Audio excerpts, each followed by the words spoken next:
Hello and welcome to ATG the podcast, and I'm very pleased to be talking today to Jon Brassey. Jon, hello. Hi, Michael. Lovely to see you. Great. So let's start right with your background. You actually studied biology at university. So did you want to become a scientist? That was the plan. I did biology, applied biology. Thoroughly enjoyed it. Did it. I wanted to remain in Bristol, and the job came up in a lab, cytogenetics lab at the local one of the local hospitals, and I joined that to do an R&D post. And I like the R&D element of it, but then when it got routine practice, I got bored. And then I was walking through the hospital, and it said, "Oh, are you interested in quality? Do you like numbers?" And there was a job for an audit assistant or whatever, clinical audit assistant. I thought I'll go for that, and I got it and hated it within about 3 months. But that got me into the NHS sort of management-y side of things as opposed to sort of like lab work. And I was looking for a job to get out of the audit role, and then a job came up in the regional health authority. This is going back early 90s now, late 80s, early 90s. And because I was still young and green, I didn't realise the regional health authorities were being shut down, so I was about the only person who applied for the job. And so I got it. And then, as is always the case with the NHS, things get reprieved, they don't let people go, and I just stuck around basically for, from one regional health authority incarnation to another one, then to another one, before eventually ending up at Gwent Health Authority in 1997. This is still being based in Bristol. Well, I commuted to Gwent. The Gwent Health Authority job was Pontypool, so just outside, and so I got a job there, and it was a 45-minute commute. Thanks to the EU grants, there's lovely dual carriageways all the way up the valleys. So it was the motorway from Bristol and dual carriageways up there, so it didn't take long at all. Although the one slight, it's not an annoyance. I paid the bridge tolls for about 20 years, 15 years, and then a few years after I stopped commuting, they actually abolished the tolls. But anyway, I helped pay it off, I suppose. And what were you doing for the NHS? In Wales, well, I started off. It was the Gwent Medical Audit Advisory Group, so there's that dreaded audit word. But this was at the time when clinical effectiveness was the buzzword. So clinical effectiveness, in my mind, predated evidence-based medicine, and so the group was transforming from the audit group to a clinical effectiveness group. And so I went along there, and our role, well, it was help support primary care, principally GPs, to be more evidence-based or more clinically effective. And there were then 330 GPs in Gwent. I spoke to 220 of them with the prevailing view is that we should teach them searching skills and we should teach them appraisal skills, critical appraisal skills. None of them wanted that. They said, "We haven't got time, we don't want to do it, you do it for us." And so that's how I started, because they just said, "We want to send you questions and we want you to answer them." And so I had no real formal training in searching. I'd obviously done some, but this was predated Google. Medline was on 6 CD-ROMs, and there were a handful of sites of reliable so-called secondary evidence. Cochrane was around, Sign, Bandolier, Prodigy. There was a few of those, and I was just jumping from site to site to try and find high quality information. If I couldn't find the high quality information, I would then boot up the 6 CD-ROM Medline thing and do a search of that. And the idea then was I would write it up and respond it and send it back to the GP. The GP often asked the questions by fax. It shows how long ago it was. And I really enjoyed it. For me, it was problem solving. And it was like, this doctor has a query they're unsure about. And I, especially at the start, was fairly clueless about what these medical conditions were. And so it was educational, but it was also a problem solving. How can I find the information to support this this information and this uncertainty, I suppose. You mentioned some fundamental research on the questions doctors ask, and came up with some fascinating information about how many questions they asked and how many questions they got answers for. Can you tell us a bit about that? Oh well, again, the shames I have is there's not back in the day. God, I sound old. There was quite a bit of academic research into clinical question answering. John Ely was the bigwig at the time, and he wrote lots of papers, or a fair number of papers, exploring how often doctors generated questions in their consultation. And other people have done it, and it depends on the methodology. Well, some will say you get, on average, one question at every consultation. Others might say it's 2 or 3 questions every 5 patients. So it's fairly frequent. And then at least half the time there's no attempt made to answer the questions. Now, some of these questions are probably trivial, and others of them are more substantial around the management of the patient. And the literature was saying things like, well, people look for answers if they believe they'd find an answer. So I suppose it makes sense, but I'm not going to find an answer, therefore I'm not going to bother. But also they would go and ask their colleagues, which again is very human, but it has the potential, if the colleague you have is a fan of leeches, there's a fair suggestion that the doctor will say, oh yeah, use leeches, they're great. And so it was always troubling. And so it used to be nice for them to be able to have an outlet for their clinical questions. There was no real burden for them other than firing up the fax machine and sending the question to me. And they would get it back within we tried to get it back within sort of 2 working days, but it varied. And but I always remember, again, this is something that a feature of a lot of my professional life. I just ran into problems with the management, certain management elements. They were accusing me of spoon feeding the doctors, and therefore, isn't that terrible? So hang on. So my view was, these doctors have clinical uncertainties, and you are against them getting easy answers. What's wrong with you? That was my view, and it was, and I think, yeah. So I think there's a yeah. To me, it was yeah. This is a doctor, probably has a question inspired from patient care and is uncertain how to manage them. I think we should give them the answer really easily.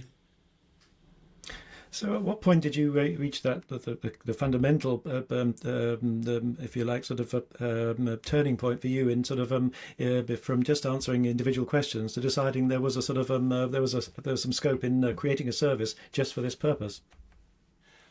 Well, unpick that. I suppose it's. Are you talking about Ask Trip, which was launched fairly recently?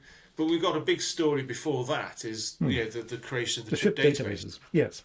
So I was going from site to site to site for looking for secondary evidence, and we high quality stuff, and it just wasted time.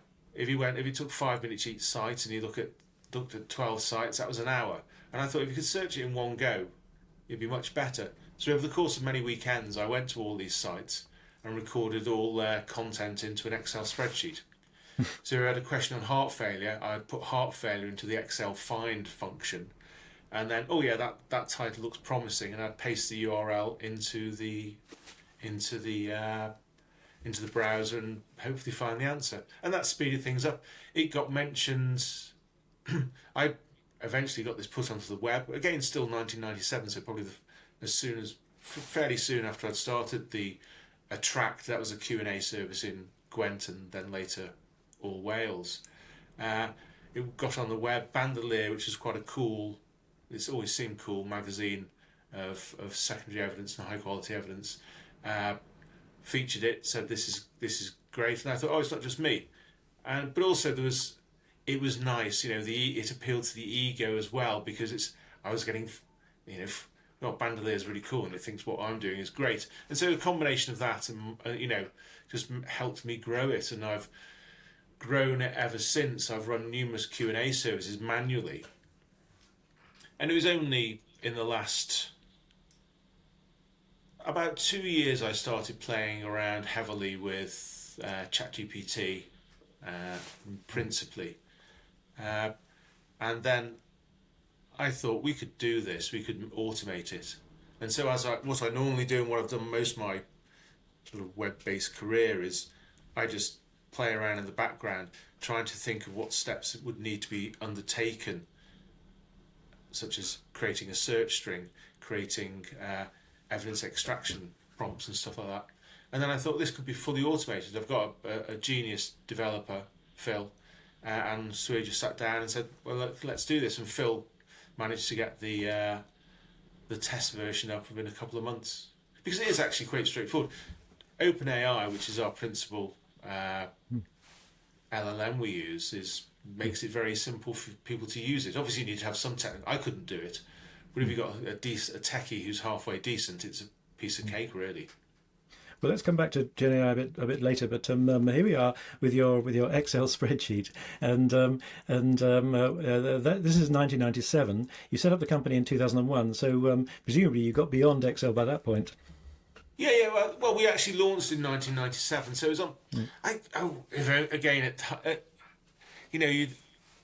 You look back now. At the time, it was just, again, I used to see my career as me mucking around and sort of trying to have as much interest and fun as possible, because I love what I do.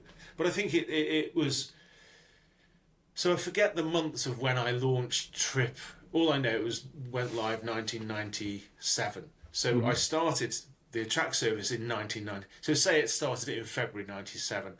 I did the Excel spreadsheet, say March, April 97, and then it went live, very, very crude, in perhaps the end of 1997. So that was the timing of it, and it just grew.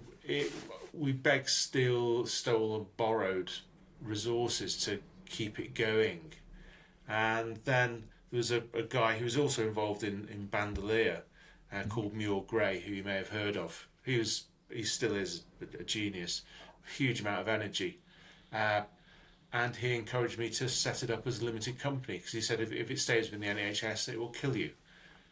And so he said you've got two choices. In his eyes was, and this is me. So this is going back sort of nearly 30 years. I was a lot younger there, and it was he was this sort of guru, and it's like, God, he's giving me good advice, and I followed it, and I think it was a very good choice. And so it gave me the freedom to do the things that I want to do, which is develop it how it has developed. And so it started as a free service, and then you launched as a limited company with a paid service. No, it was free, and it was certainly free to start with. And this comes back to the beg, stealing, and borrowing. But the reality was, to grow it, we needed to get some income coming in, and we got approached by a portal, a medical portal.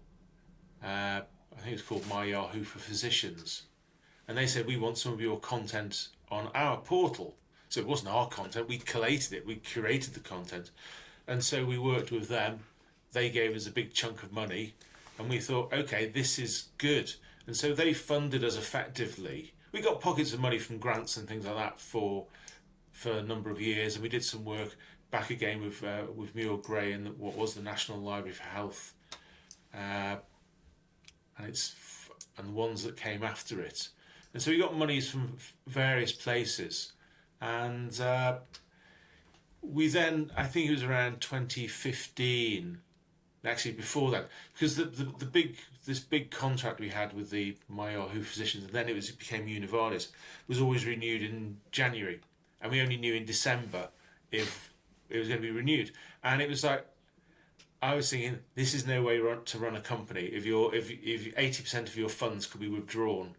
And so we adopted a freemium business model, and so a lot of the site is free. But if you have a pro subscription, you get extra content, extra functionality, and things like that. You see, and so we've worked with that model. It's proved given us stability because we now got probably hundreds of organisational customers, and in a way, it doesn't matter if one pulls out because there are others to compensate. Whereas before, it was always if one pulls out, we're screwed, and so. It's quite nice because we have a very low churn rate, so people not renewing. I think I'm sure you'll have heard this, there's a huge amount of pressure on libraries. And so I think, every now and then we get people saying, look, we really can't afford to keep it going. And, so be it. But we normally have, for every one that drops out, we normally have at least one or two. So they just seem to come around to take their place and stuff. So, it's working quite well. And I think also it's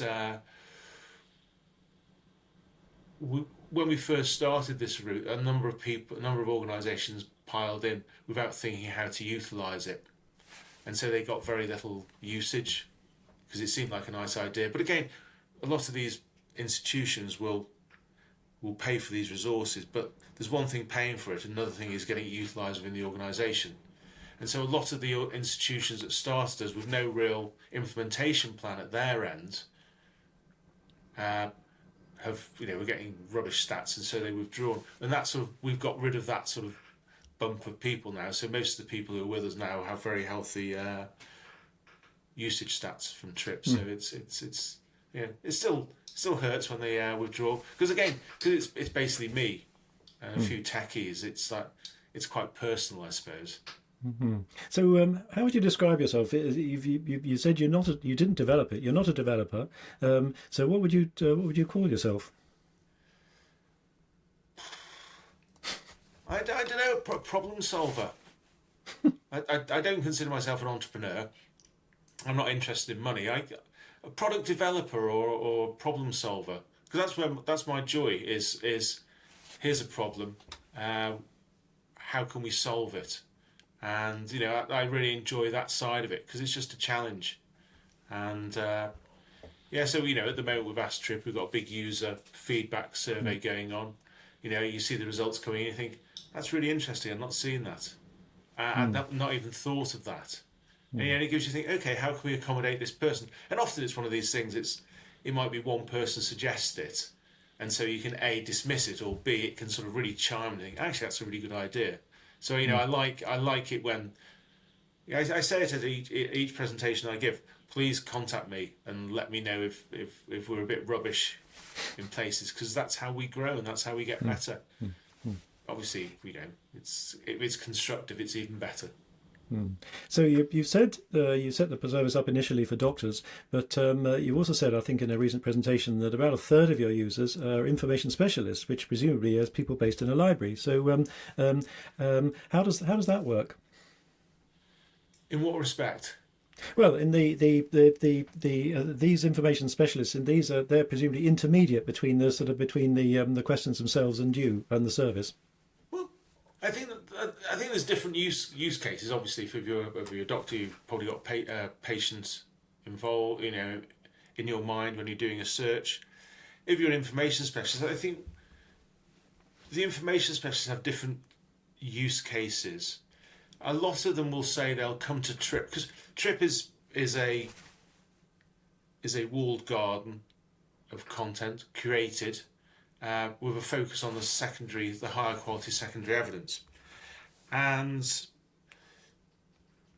I think a lot of the time it's quite useful if people are starting a literature review to search TRIP and see what's out there and get an idea of the evidence landscape around their topic of interest. We've done various things, which we might talk about later, such as mind maps to help facilitate that. But then also TRIP is used in systematic reviews, in a proportion, not all of them. But it's you see them increasing. TRIP being used as one of the sources to go to look for information. And again, I think it's not a database you'd search for the primary literature, but it would be one of the ones that you can think, okay, I imagine they look to see again what's gone on before. Can we find systematic reviews in TRIP that we might not be able to find in PubMed? and we can then do reference mining and things like that, I guess. We try to engage, and I've got a number of librarians there, but it's very difficult to sort of pin people down. Well, it's very difficult for me to pin people down and sort of extract what they're thinking of TRIP. But again, that's a failing of being a small company, I guess. So you mentioned systematic reviews. So these are systematic reviews are complements or substitutes for TRIP. I mean, how does TRIP fit in with the systematic review process? Well, I think it's just part of the literature search process. They one of the they might search Medline, they might search CINAHL, they might search Scholar, and TRIP is just another database to be plugged in. But one of the things for anyone who gets involved in systematic reviews is the care and the consideration that people spend on sort of finding the right sources, making sure those sources are reliable and dependable and so on. So there seems to be an incredible sort of like a contrast between systematic reviews where the documentation is made of all the sources used and the search strings and so on and so forth, so do people trust the TRIP database sort of as one of the sources? I would say evidently some do, and I think as long as it fits in with their documentation. So what sources do you search? We search the TRIP database. We found 1,000 results, and they were just added to the bulk from all the rest of the documents. But I think librarians can struggle with TRIP because it's not like a formal bibliographic database like Medline. So I think it's probably used in a more pragmatic sense, and that's why it's not used in all of them, and it's used in a proportion. What proportion I don't know, because there are so many systematic reviews being done and planned. It might be 10%, it might be 1%. Who knows? So it's quite remarkable that TRIP compares with sort of with much larger. You mentioned some of these other products. There's Dynamed, Up to Date, BMJ Best Practice, and these competitors are sort of have, by comparison with you, sort of vast resources and whole teams of developers and so on. So do you see yourself in some way as competition with those decision support tools? No, I don't. I understand they're in a similar space to where I operate, but I think, as you say, they have huge resources, they have huge marketing reach, but they do things differently. I always often say a lot of I tend to phrase it, and I'm not saying this is accurate because obviously I'm hideously biased, is that things like Up to Date and Dynamed are predicting the questions that doctors and other health professionals will have and try to answer them. So they're answering their questions with a view that it will answer 90% of the questions. Our view is the other way around. It's like we will allow you to answer, we will facilitate you answering your own question. So, from source material by our algorithm. With any search, it's like, how can we get the best results in the top 5-10 results? So it's I would say they're more top down, we're more bottom up. But obviously you've got now AI, and that sort of altered things significantly. Absolutely. But you said you now have a log of some 8,000 or so clinical questions. So how do you manage that log? How does that work? Well, on the website, we just as a question, we want people to see the previous answers, because when I was doing the Attract service, the one in Gwent or Wales, the doctors used to say to me, we really like looking back at other people's questions for two reasons. One, we feel really smug because we knew the answer, and the other who was this daft GP asking this question? Very human. And the other one was, we didn't know this. And so I like the idea of people being able to interact with the questions, and so we just publish them all. it's a transparency thing. We want people to come in and tell us if we're not doing a good job, because that's how we get better. And so, I monitor questions, but we've recently released a specific feedback tool on each question and answer. Again, we're trying to make it as easy as possible to tell us if we're doing a good job, which is lovely, pat on the back, great for the ego, but more importantly when we're not doing a good job, because that's when that's a problem for me to solve.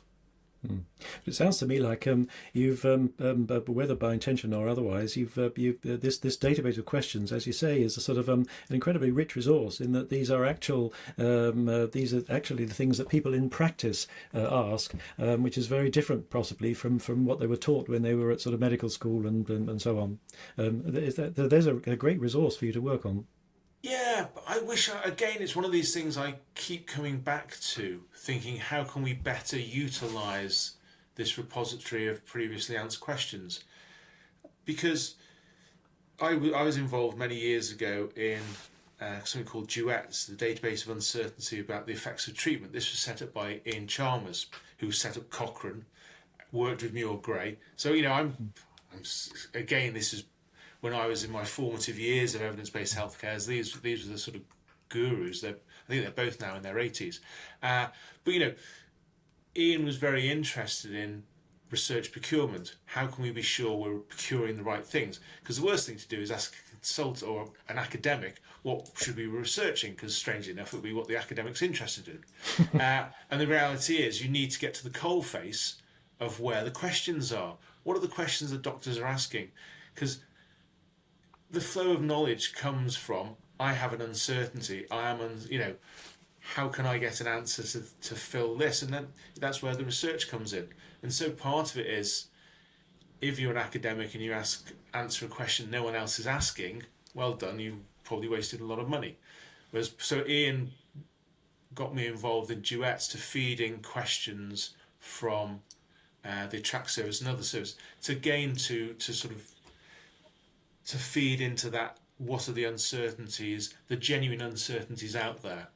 And I was very pleased. He wrote a book about uncertainties, and this was ages ago. He wrote a chapter on, I think it was Di Lloyd or Di Evans, some Welsh name, because I was based in Wales and Ian had connections in Wales. I think he was a Welsh sheep farmer, bit of a cliche, but he was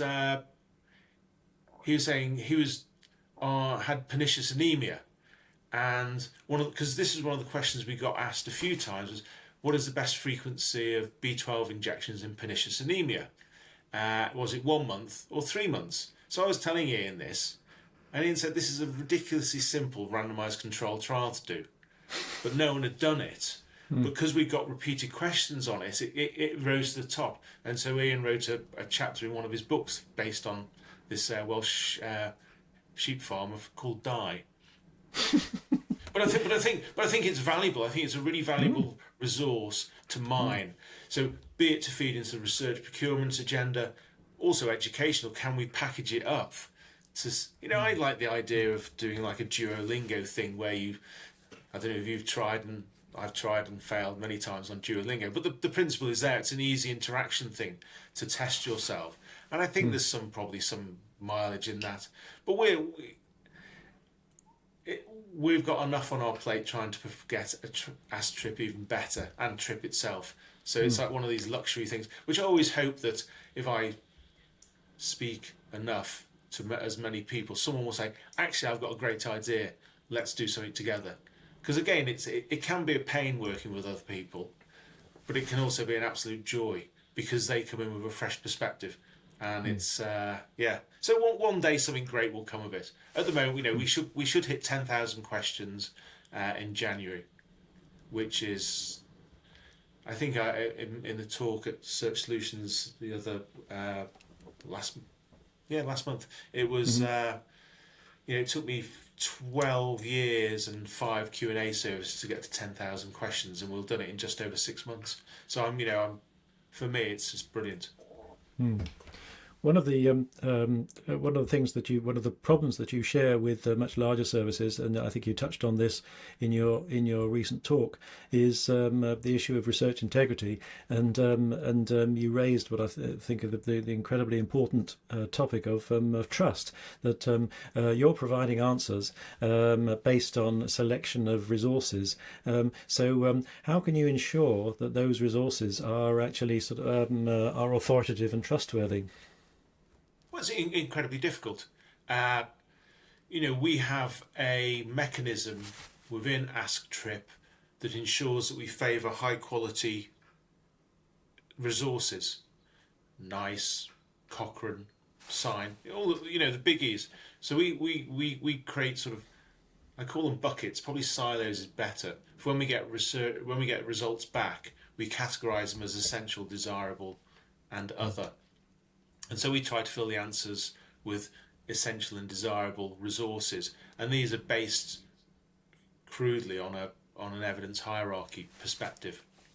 But that's problematic in some respects, because people say, "Oh, systematic."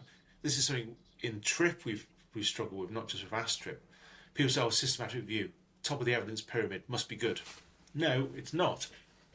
You can get terrible systematic reviews. In fact, probably most systematic reviews are suboptimal.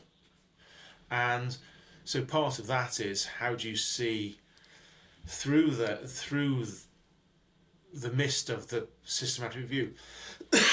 So TRIP, we have this. We use the evidence pyramid strongly, and it worries me. It worried me for a long time, where we say, "Oh, systematic review is top of the evidence pyramid," and a user would be uncritical in consuming the information that we facilitated them arriving at.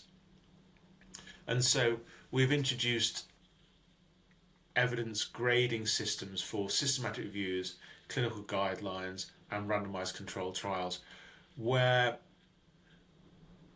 it's as much as anything is to say to the user, be careful, this might not be perfect.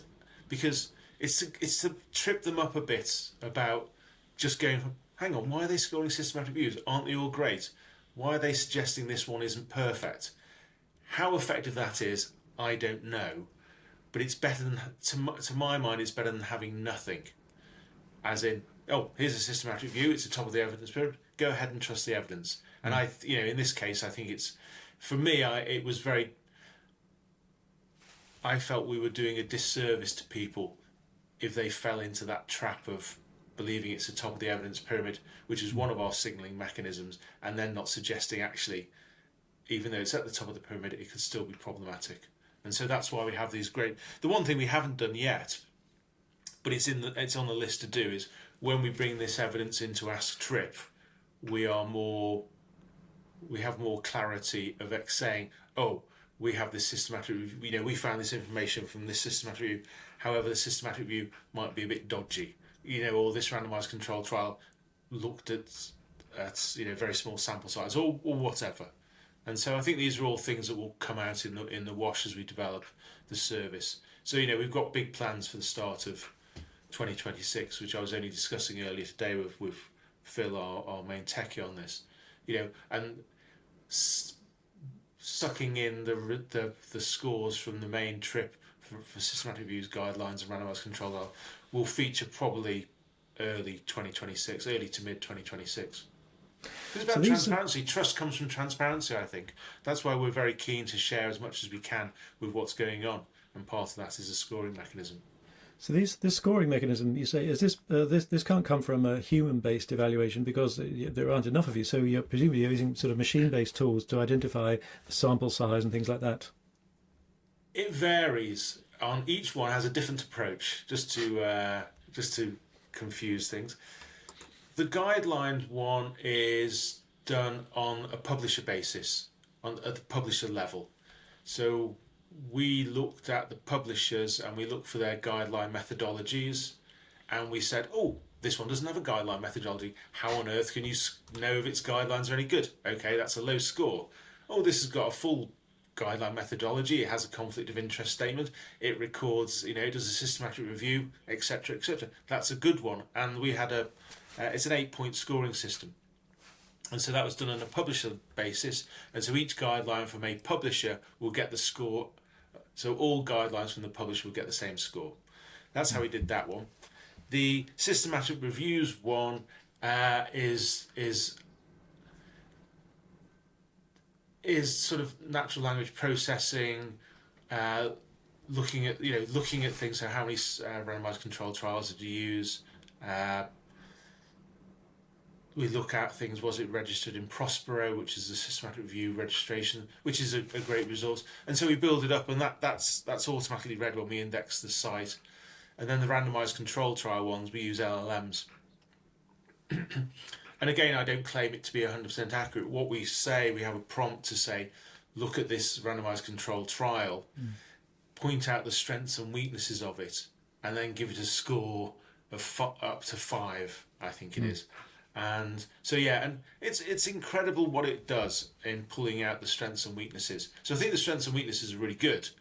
It's common sense a lot of the time. It's quite good at seeing. The score's obviously a bit more arbitrary. But again, the purpose is to trip people up from any sort of complacency that this is a good randomized controlled trial, say. But as you yourself said in your presentation, one of the most infamous examples of a retracted paper actually appeared in the Lancet. And surely this is an indication why research integrity has become such a hot topic, with huge numbers of papers being retracted, entire journals being withdrawn.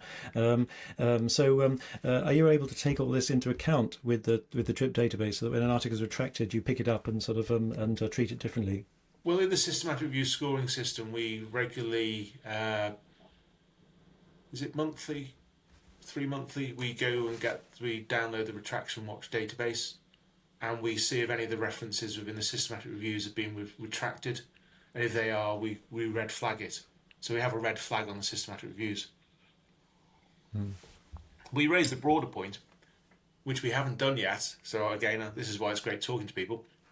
So I'll make a note of it. Is why the hell aren't we running it across the whole of the TRIP database? It's simple to do. We get a DOI from Retraction Watch. We just run it past it, and we thank you very much. That's another thing to go on my to-do list. Brilliant. Absolutely. So you've mentioned Gen AI several times, but one of the remarkable things when you talked at the recent search conference, was that you presented yourself as a kind of you describe yourself more as a kind of follower than a leader in search to technology and developments. But clearly you must be getting something right in that this resource is sort of is working well. But did you from that conference do you plan, or have you already introduced Gen AI elements into the TRIP database or Ask TRIP? Well, Ask TRIP is all LLM. We have mind maps, again LLMs, and the RCTs are LLMs. So that's our dalliance with AI, is all via LLMs, and it works very well for us. I don't think. I follow it because I always used to say when I was developing TRIP, what would Google do?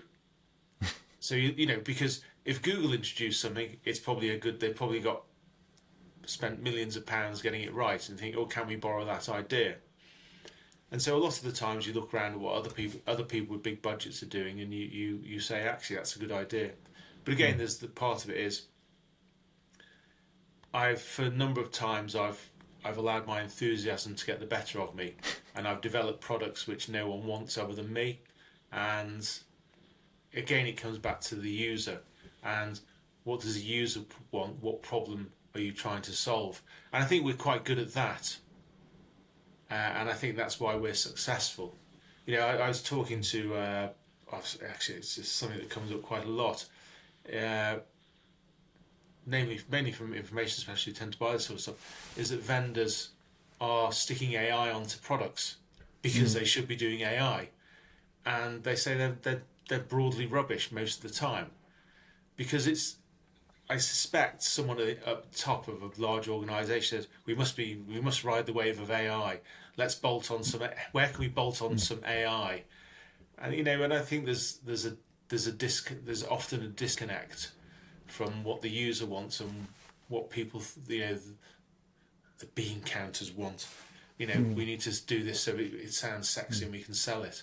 And so I think, one of our strengths is our ability to understand the problems our users have. Because, it's difficult getting user feedback. It used to be easy before we went, before we became seen as being commercial. So before the freemium business model, we would post a survey up and we'd get 1,000 responses in a couple of days. Now we'd never get 1,000 if we left it up there for 6 months. That was a shame. So it's become harder, because I think when they saw us as being sort of like we are still massively independent. We still have very little money, but it's still we've crossed into the realm of being a commercial provider, and that's affected our ability to get feedback. We've got a core of users. We've got an Astrip user group. We've got a Trip user group. People I know I can rely on to get answers. But again, it's one of these things: is those that volunteer are a certain type of person. They are fans of Trip. So it's always any snippets we get of information. It sort of gets stored, and we think, how can we proceed? But also I think there's a sort of, I've been answering clinical questions all my life, and when I see a question that's wrong or not perfect, I think, okay, how can we improve it? So I think I drive a lot of it just from looking at things and thinking, that's not perfect. I don't like that. And so it works well, and I think we've survived well since 1997, so nearly 30 years. So I must be, as you say, I must be doing something right. But you mentioned Google, and like you, I'm a great advocate in sort of seeing how Google does things. But I can't help thinking the particular kind of search and discovery that you do is fundamentally different to Google. And here's an example. You noticed the recent Google AI overview, and the AI overview, I can quite understand as a general user that the AI overview gives me what I want, in that I'm looking for the fastest possible answer, and I don't really want to see 10 hits or 100 hits. I just want to see really one hit that answers my question. However, that's probably not the approach for something like the Trip database. Again, there's no one user, and I think what we've done. I find the Google thing invasive.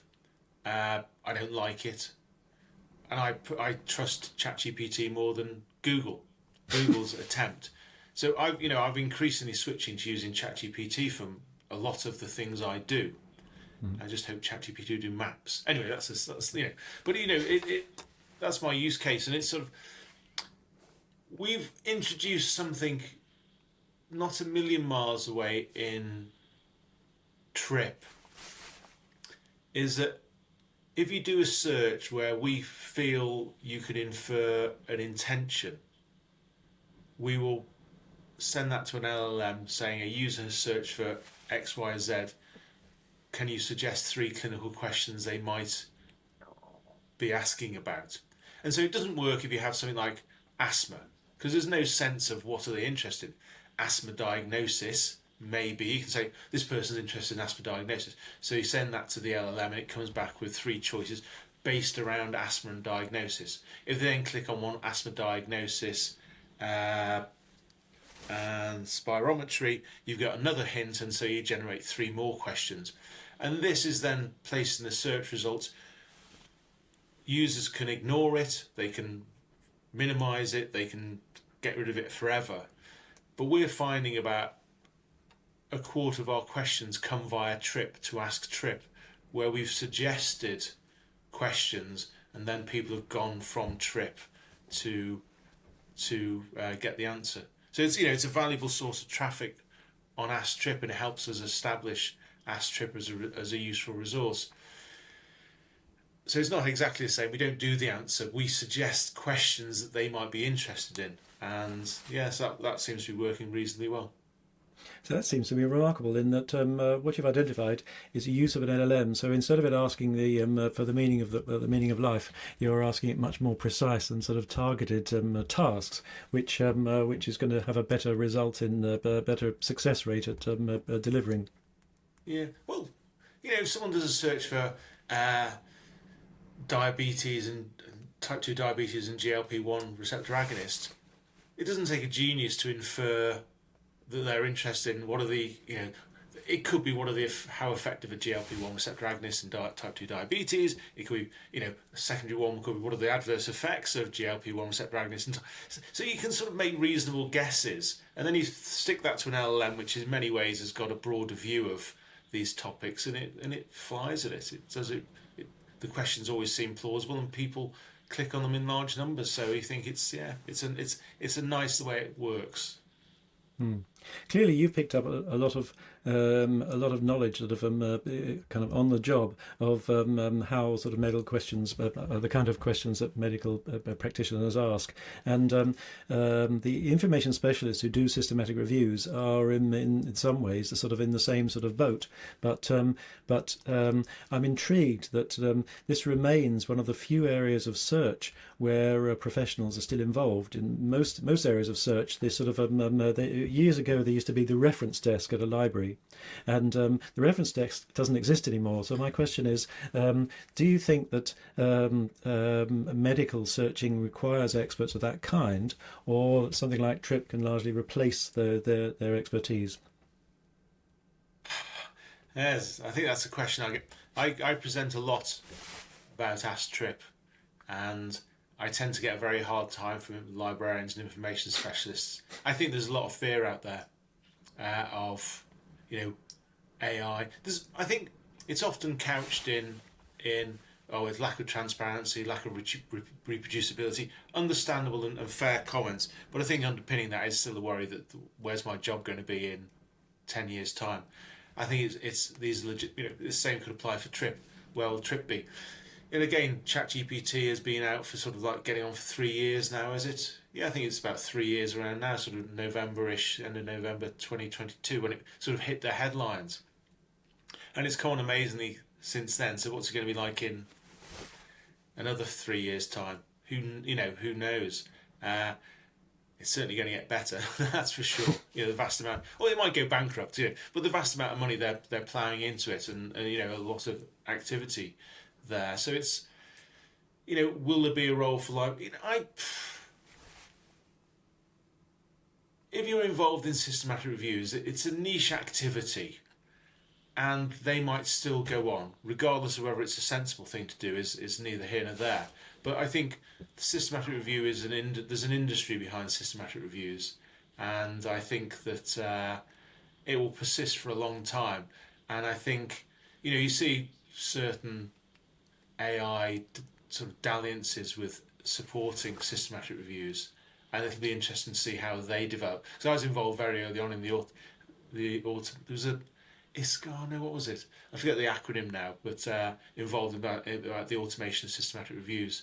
But I haven't been involved for about 5 or 6 years. But it's interesting that work is going on there to harness AI within the systematic review process. But it will always be this tension between to what extent can we trust it, and to what extent is it reproducible. So I was working, there's a great team, well, still are a great team, who introduced Robot Reviewer, which did automated risk of bias assessment in randomized controlled trials.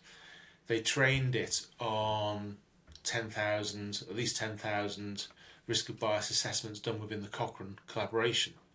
And they said, oh, do you want to, would you be interested in using it in TRIP? I said, oh, yeah, but I said, is it 100%? And they said, no, it's not 100%. I said, why should I use it? They said, it's as good as humans. And I think there's an element of that, is that, humans make mistakes as well. And I think often it's, where's the AI? To what standard is the AI being held to account? And so I think, one of the suggestions is you use something like that. So instead of having dual screeners, you have one screener and one AI do it, and you worry about it if they disagree, which seems moderately sensible. But again, in 5 years' time, 10 years' time, who knows what's going to happen? I genuinely wouldn't like to predict. You mentioned there was a famous paper again that was mentioned at the Search Solutions conference about which has been referred to ever since, about the limitations of two humans evaluating the same thing, and the number of times they agree is surprisingly low. It's something like 60, 65, 70%. And that sort of may sort of be a sobering thought for people who believe in using humans as a gold standard. Well, humans are flawed, and when you got a subjective measure, it's obviously in the eye of the beholder. Then it's just if you have like a lab test, assuming it's a bit more concrete, assuming the lab test is validated and all that sort of stuff. But yeah, no, the disagreement between humans is great. In the respect of it, it's not great in a way, but it just again it highlights the. Is it the same as non-determinism in LLMs? I don't know. It feels sort of a bit like that. Finally, Trip is so associated with you. What will happen when you eventually retire? I don't know. I think about this from time to time. I'm not ready to go. I still love what I do. I left the NHS a few years ago. I've got no intention. I will keep going while I'm alive and I'm still enjoying it. It's when it stops being enjoyable that I will.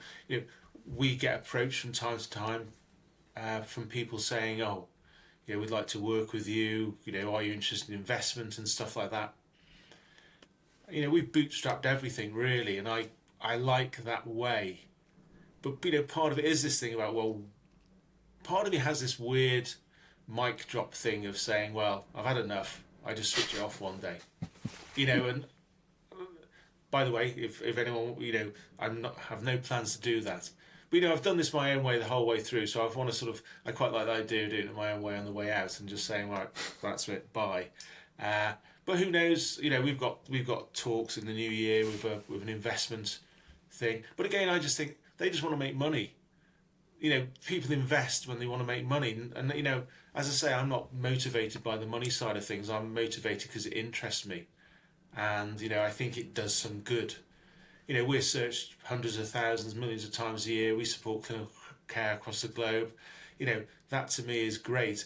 And if someone comes in and says, "Oh well, we'll give you 10 million quid," I think, well, you're going to want that 10 million quid from you're going to want 20 million quid back from someone, and that just doesn't sit easily with me. Although this time next year I might be sailing off in my yacht. Who knows? But it doesn't feel my sort of thing. That sort of thing. So I don't know what will happen when I get too old and dysfunctional.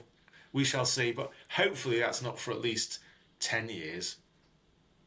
Well, I hope you're around for a while yet, John, because I think it's clear from this interview that you've got a service that is widely used and is different in kind to anything else that's available on the market, and the insights and the technology that you've been able to bring to bear have been incredibly valuable, I think, in this whole area of question and answering. So many thanks for your time and your input today.